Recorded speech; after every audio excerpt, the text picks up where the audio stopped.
Hello and welcome. It's me, Marls44, and welcome to another Vanguard Zero deck and fight. Today we're going to be looking at another broken deck, a tier 1 deck, probably the second or third best, not probably, for sure, the second or third best deck in the game right now. I'd say second best, but you know, you could argue that. But Seal Dragons, what a deck though. Man, they are they are scary, and they are so good, so solid, so consistent. We're gonna be looking at the hybrid version because there's like a pure Seal Dragon version you can run, and then there's a hybrid version. I kind of like the hybrid version because of it abuses another tier 1 broken deck's skill, which is Dauntless the End Break Ride, which can be nuts. So if you don't get your main Vanguard that you want to break ride on, or if the end's a better option first, you get to do that, and that's yeah, it's pretty strong with that. But the pure Seal Dragon deck is better for Blockade Inferno, but this deck, I just prefer this deck. It's just so much more fun, and I feel like the amount of pressure it puts on, there's just even more pressure because of all those swings from the end, and then your opponent practically loses its entire field, if not the entire field, and it's just nuts. Anyways, our starters, Conroe.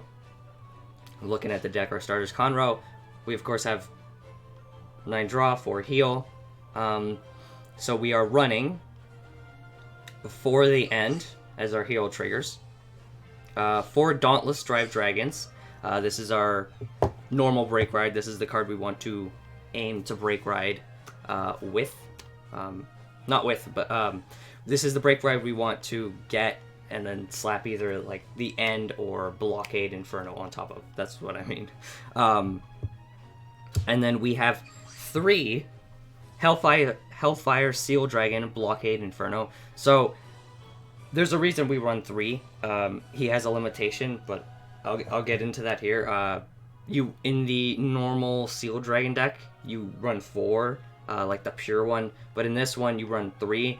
But it works out pretty well because you have the end, and yeah, it's just as terrifying, if not scarier, because of it.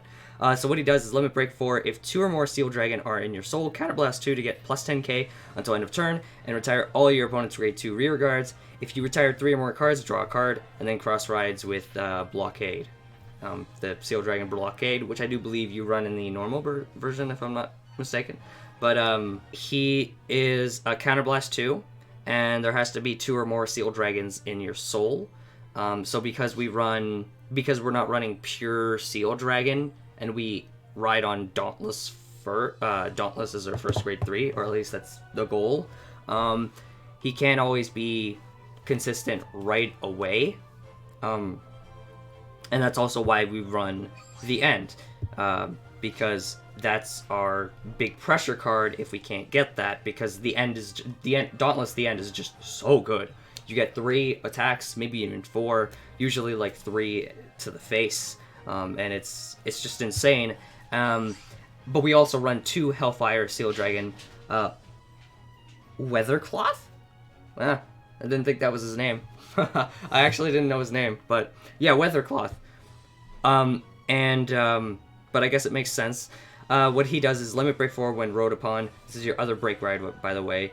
Your Vanguard gets plus 10k until end of turn, and retire 2 of your opponent's rear guards. Your opponent looks at top 4 cards from the top of their deck, choose 2 random grade 2, and call them to the same rear guard. Your opponent's ability does not activate if called by this effect. And its other skill is, and if one card was called, call it to the same rear guard as the first card chosen. And its other ability is, during your turn, if you have more rear guards than your opponent, this unit gets plus 3k. So how this works is, first off, with the superior calling, like when you kill an opponent's rear guard and then it calls a grade 2. If they don't find a grade 2 at the top 4, they don't get anything. So, and the deck is basically about clogging up your opponent's field with grade 2s and then retiring them all. And especially with the fact that like you can't do a whole lot to draw. Like your drive checks don't add them to your hand unless you're fortunate. But most decks don't add them to their hand, and you can really just destroy your opponent's field and their hand with Sealed Dragons. It's nuts. But we run 2 of these and 3 Blockade Infernos because it actually works really well with 3 Blockade Infernos. You don't need the 4, and it's in case, you know, we accidentally ride like a Bellicosity or a Joka. If we have to, then we try to ride him Weathercloth and go into Blockade Inferno. And if not, you have Dauntless. You can ride the end afterwards and work on that way. So you have different ways of going about the deck, which is really, really good too. You have many, many different ways of going about how you play and what to do here, which is why I do think it's the second best deck in the game. This one, the normal Seal Dragon, like, they're just the pure Seal Dragon, sorry, they're just broken. But it's amazing. And then we have a 4 Seal Dragon Corduroy. So what he does is when placed, if your Vanguard is a Seal Dragon, you counterblast 1, retire 1 of your opponent's rear guards. Your opponent looks at 4 cards from the top of their deck, choose a random grade 2, call it to the same rear guard, and your opponent's ability doesn't activate if called by this effect. So he's really good for popping your opponent's starter, so anything like a Conroe, anything. You take damage, you ride another Seal Dragon, you call this one and pop your opponent's starter, and that hurts them quite a bit. And he's good for later on for setting up if you want to almost retire your opponent's entire field with Blockade Inferno. But it depends. It depends on what you get as well, and how the game works out. But you have Bellicosity, so that's something. And then we have 4 12k beater. During your turn, if Vanguard is Seal Dragon, this unit gets plus 3k, so he's a 12k beater. And we have 2 Hunger Hell Dragon, which is the 10k vanilla. Now, you could run 4 of these and 2 of the 12k beaters, or you could run like 3 and 3. And the reason I say this is because, like, well, you'll have Dauntless drive and such, but with the way the whole deck works, and the fact that, like, not a lot of 10k beaters are common, it's okay to run 10k vanillas aren't very, very common. It's easier to run the 12k beater and get that 12k when you need it later on if you have Blockade Inferno, or even if you ride Weathercloth. So any of that, like, the 12k beaters just help you a bit more, but you can run 4 10k vanillas and 2 of the 12k beaters for Seal Dragon, or you could run 3 and 3.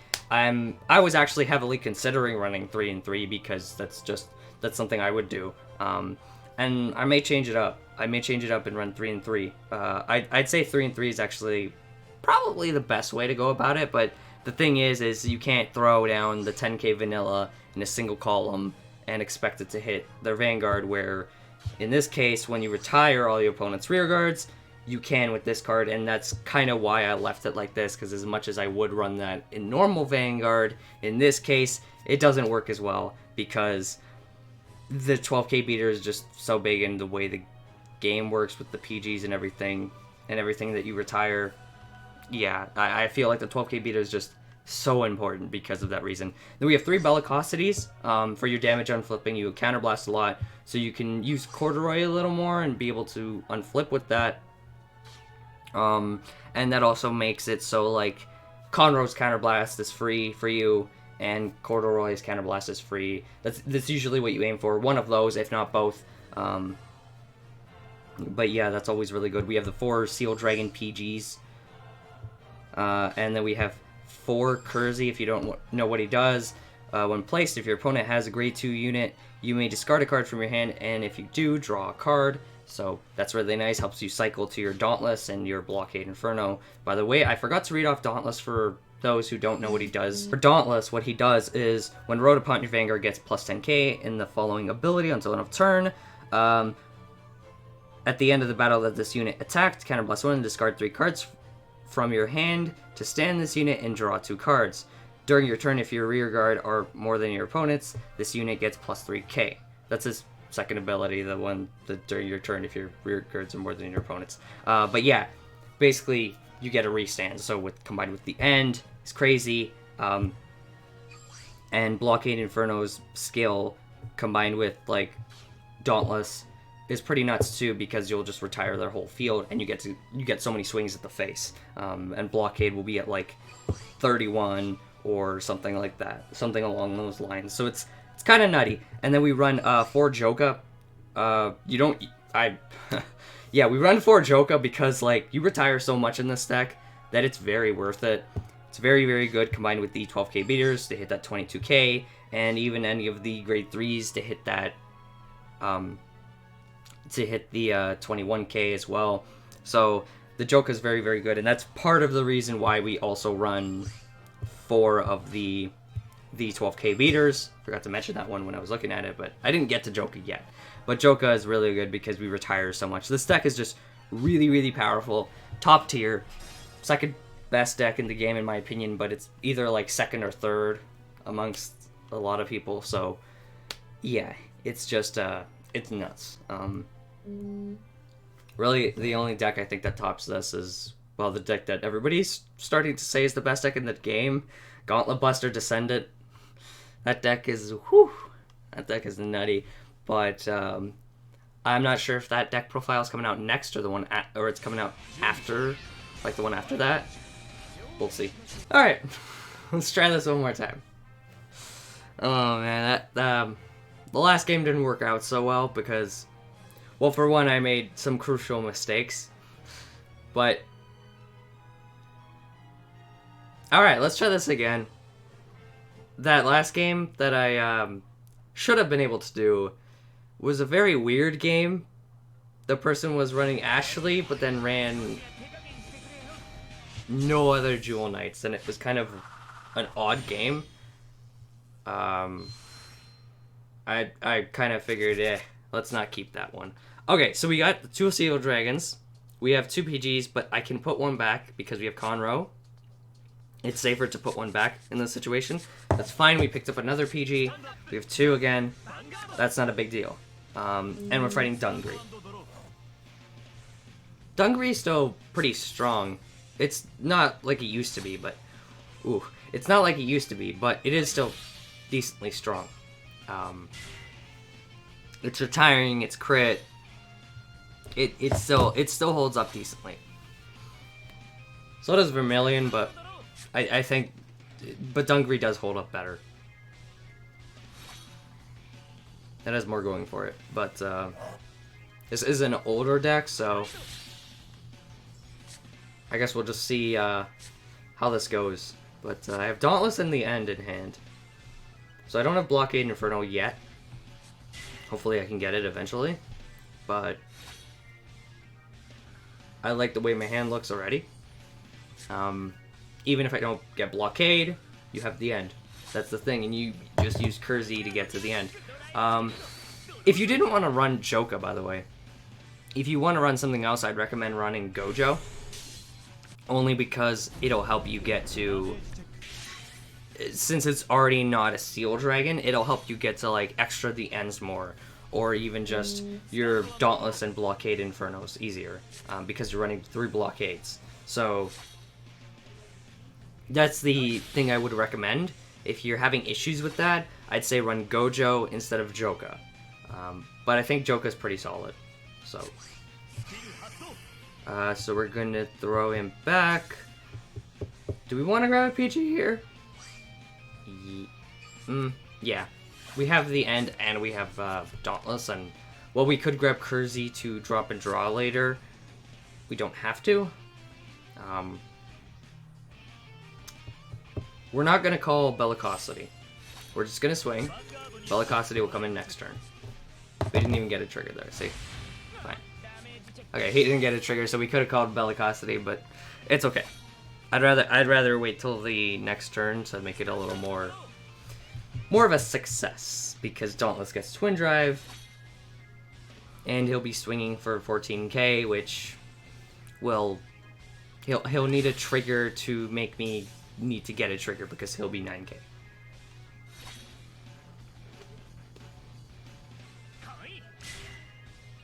Okay. Yeah. Alright. Ooh, Corduroy. That's good. That's good. I can pop the starter now. And then use Bellicosity to unflip something.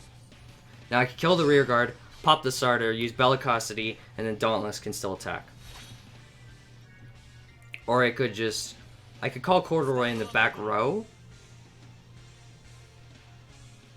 to not use the intercept right away, but I just drew another grade 2, so I think I do what I said already.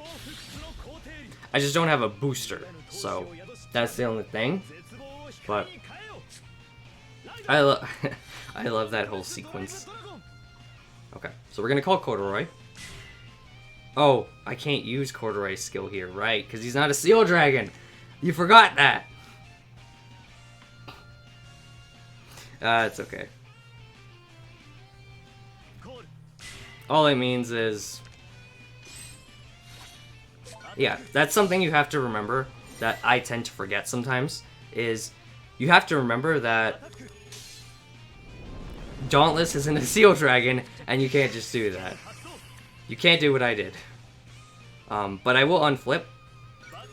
Good thing we run 4 Corduroys, because they are very important. Alright. 10k vanilla. Give him a draw trigger. That's okay. It's okay. We have the end in hand, which is nice. We didn't get any Kerseys. This is kind of why I was like, you could run Gojos instead of Jokas, because if you don't get Blockade Inferno, and even then, even to get Blockade Inferno, you could run Gojos instead. Or you could mix and mash it with like 2 Gojo, 2 Joka, but yeah. Okay, Vowing Sword. Okay, so he's running Vowing Sword Break Ride with one of the Dungarees. And I assume he's running both Dungarees. He's focusing on Unlimited, though. But I'm sure he runs the other one as, like, heal triggers. That's probably going to be his heal. But, yeah.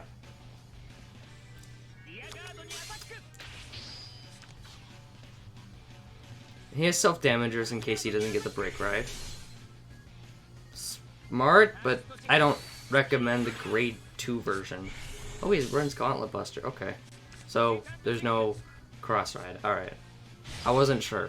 Because sometimes you would and sometimes you wouldn't, depending on, like, deck. It's hard to tell sometimes, because some people just run different things because they prefer certain things, and that's one of the things I do really love about this game, is the fact that you can do that. The fact that you just run different things because you kind of can.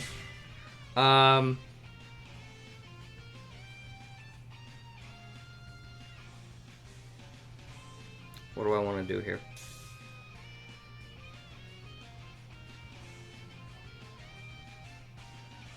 Yeah, let's take it slow. Let's take it slow for a little bit. I need Blockade. I would like Blockade. Take it a little slow for that reason. Did I lose any of the blockades? Nope. So they're still in my deck. I would like Blockade for 1, and for 2, I don't want to give him Limit Break just yet. I want to play it a little slow, because I have 3 PGs in hand. And while that's good, I don't really have a front row or anything then. Like, I call this 12k beater, but it doesn't really do much for me here anyways, because Dauntless is not a Seal Dragon, and I just remembered that again. I'm so used to being able to do that. Yeah. This is the issue I have, though, because, like, I just personally have issues sometimes remembering that because I think too much ahead. But as long as you don't think too much ahead and you pay attention to that, you'll be fine. It's just me. It's just me being me. Alright, so he's gonna get a double swing in my Vanguard, though, unfortunately. But I mean, I could have called Joka behind it, but Oh, okay. Draw trigger. Damn. Hoping that was a blockade. Because of how much I've cycled through my deck. Don't get a trigger. Yes! Alright. Nice. Nice, nice, nice. If I draw a blockade here, that would be amazing right now. Corduroy would be nice too, but I already screwed up on that one. That's a Joka. Okay. Alright, so we're going to break right at the end. And maybe we'll get Blockade next turn.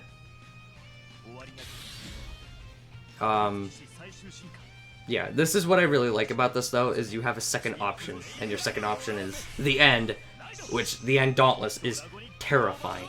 So, it's really good for that reason. And I really, really like it for this reason. Okay, we're going to go Joka back here. The beater won't work, Marley. Well, the intercept.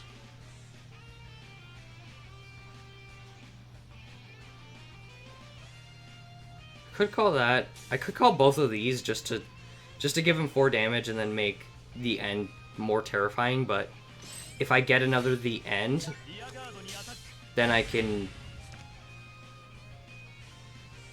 Persona Blast. So that would be more efficient for me. And then I get it. Oh my god! Now that's just nasty. Double heal. I didn't get the end, but it kind of doesn't matter. I don't have to invoke this, but I will. I think it's better if I do. I got a double heal there. As much as it sucks dropping that. Okay, I got Blockade Inferno. That's amazing. I'm not gonna boost. I'm not gonna boost. In case I get a draw, and I draw into the end, which I didn't. But in case I did...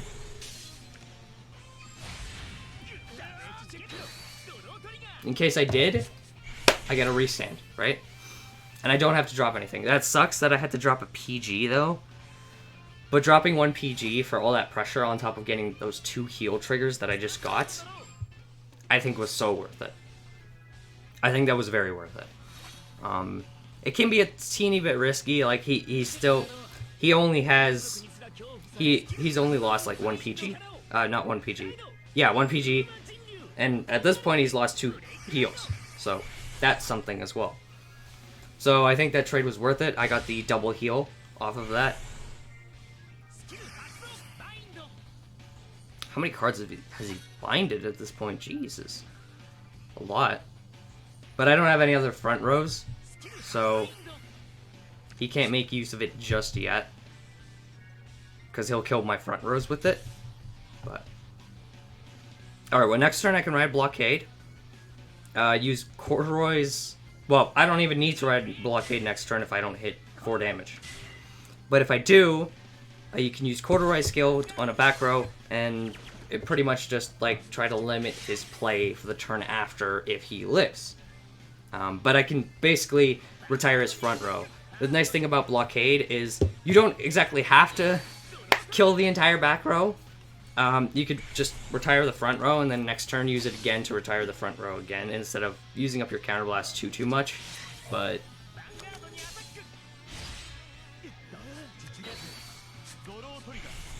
I think it's better just limiting him this time because he's going to retire cards. So I think it's better to limit him. In this situation, I don't know what's in his hand. He only has like 4. He has 4 cards in his hand. Okay, I got my other PG, which is nice. Alright, we're gonna ride Blockade now. We're gonna call Corduroy. Kill that.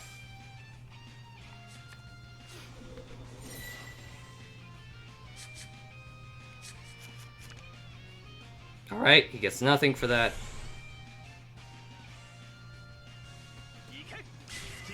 Don't want to invoke it.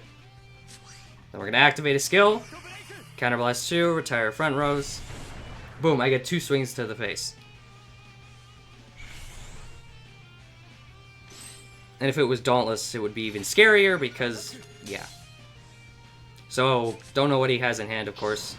because I would get like 2 swings, and it's from Blockade, so it would be a lot scarier. Wow, double draw. Okay. I still have 3 PGs in hand, which is nice. So he can't finish me next turn. That's the thing. I looked at it as well when I was looking at it here. If I did save that if I didn't use the Corduroy ability, I could use Blockade's ability again next turn, and then I'd kill his front row and just get to swing at his face again.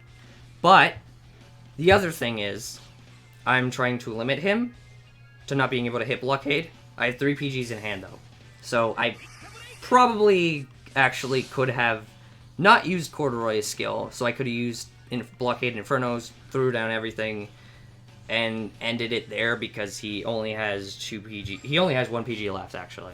I might be okay. Actually, I thought he had 2 PGs. I forgot. One of them was gone early. Because I think he binded it, or it's in his damage? I think it was a bind one. So yeah, no, that was the reason I did that then. My bad. I was trying to remember. Okay, he only has 1 grade 2 front row. That's really good for me.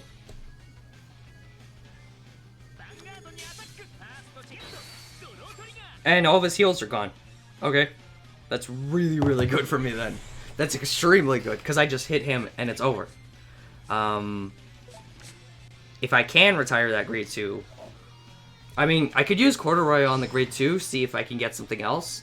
Not see if I can get something else, but I can use Corduroy on Death Scythe as well, if I get one. And if he doesn't get anything, I get 3 swings to the face. But yeah, I probably should have not used Corduroy's skill last turn. It's okay, though. Alright, that's all my PGs. But, now he has to live. He will not be living. Oh, and I got a Corduroy. Speak of it. So, here's what we're going to try. I'm going to call Corduroy. We're going to retire this. And if he doesn't get anything, we just get 3 swings to the face. If he does, now well, I just swing at it. Alright. Self-damager, so he's an AK. We're going to call Dauntless. And then we're going to swing. And swing. Boom. And that's it. That was a pretty good showing of the deck, I believe. But that's why you run, like, the End and Blockade. Because just the 2 combined together are terrifying. The End, as you saw, like, I got so much pressure on him. I got the multiple heals thanks to Dauntless' skill, but with the End, I got so much pressure on him. Pushed him to 5, and thanks to the double heal, I was moved down to I was moved down to 2 damage. And then he tried to pressure me really, really hard. I got Blockade Inferno, retired his front row, popped his PGs. I was breaking up his field. He tried to end it. He couldn't because I had 3 PGs in hand, and I just ended it there. That's just one of the many scenarios you can kind of get, because sometimes you don't get the end and you just get Blockade, but I think that was probably one of the best scenarios I could have gotten in that sense. Because even though I didn't get the End restand, like a Persona Blast restand, it was still incredible, because I got to show off what it's like to use the End on Dauntless, and then kind of go with Blockade Inferno afterwards. I do think the best option would have been not to use Corduroy's skill during that, because I had the 3 PGs, and he couldn't, even if he retired my front row, which he did, because of all the cards he had binded, he couldn't swing. He swung 3 times to my face, but I had 3 PGs, and he couldn't swing more than that. So he couldn't do much about it. He couldn't defeat that. He couldn't beat me there. So that means it would swing back to my turn, and if he had 2 front rows and a PG in hand, he would have probably won. He would have won the game. So the safer bet would have been not to use Corduroy's skill at the end there. I did mess that up, but I'm just mentioning it so you guys know that, hey, at the end there, with how it was going, I would have won for certain if I didn't use Corduroy's skill, because the next turn I could have used Blockades to retire his front row. Blockade's really good for that reason, the fact that you could just retire their front row and swing to the face like 3 times, pressuring the PGs, and especially with the power you get. And that's why you run Joka as well, because of how much power you get from Joka. So the fact that even if your opponent, gains the plus 5k when they do a damage check, doesn't matter as much because you have Joka, unless they like pull triggers, but then you could pull triggers. So yeah, that's why Joka is really good for it, and that's why even though I consider running Gojo, that's why I don't, because Joka just works better here. Now the 10k beater is really good because you could just kind of throw it down and have it swing at a rear guard, and then you have the cards who can hit their Vanguard, but you could run Gojo instead of that. But I do still think running the 110k beater is better because of that scenario, because there are so many scenarios where you could just throw it down and be able to swing and not commit to as much because of it, and it just makes it easier. And if you don't have what you need as well, you can use that to swing. But that was a good showing. That was a good showing of the deck. As I said, I could have played it better right at the end by not using Corduroy skill and just using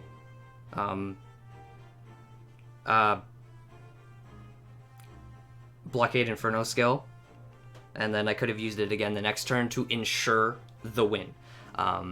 The only thing is, sometimes people are scared of like the power columns, but if the power columns are just normal swings and you don't get extra swings and you're able to block them all like I could with the 3 PGs I had, don't be afraid of them. Play smart and think.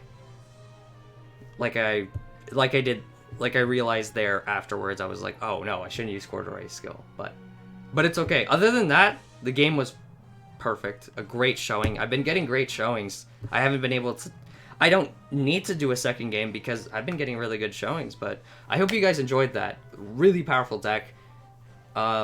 Second or third best deck in the game, and I personally think second best because it has the end pressure along with Blockade Inferno, retiring front rows 3 swings to the face for 2 turns straight. It's kind of nuts if you don't get the ends Persona Blast, and if you do, well, damn, that's still terrifying. It's still just as terrifying, if not scarier.